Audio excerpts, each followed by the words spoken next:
Tahimik ang hardin tuwing gabi, ngunit ngayong gabi kakaiba ang lamig ng hangin na tila sumisirit sa buto.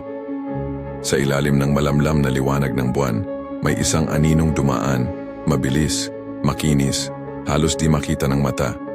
Habang dumaraan ito, napansin kong unti-unting naninilaw at nalalanta ang mga bulaklak sa kanyang landas.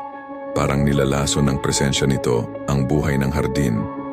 Napahinto ako, kinilabutan, ngunit di mapigilan ang sarili kong lumapit ng dahan-dahan. Kumalabog ang puso ko nang makita ang mga bakas ng paa sa basa ng lupa. Bago, basa ng dugo, at pamilyar ang mga sapatos na nakasuot. Sa bawat hakbang ko, mas lalong nanlalamig ang paligid, parang humihigpit ang dilim sa paligid ko. Sumilip ako sa likod ng matandang puno ng santan. Naroon ang anino, nakatingin, walang mata ngunit ramdam ko ang titig na tila sumisid sa kaluluwa ko. Biglang napansin ko, dumadaloy ang dugo mula sa mga sapatos na iyon. Sapatos ng kapatid kong nawala 3 buwan na ang nakalipas ng walang bakas.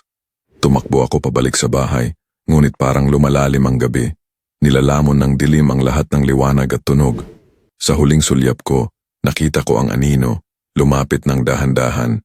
At sa isang iglap, ang mga bulaklak ay tuluyan ng namatay, nagiging abo sa hangin. Sa umaga, wala nang bakas ng dugo. Tanging mga tuyong bulaklak at isang pares ng pamilyar na sapatos ang naiwan. Tahimik na nakatayo sa gitna ng hardin, naghihintay ng susunod na gabi.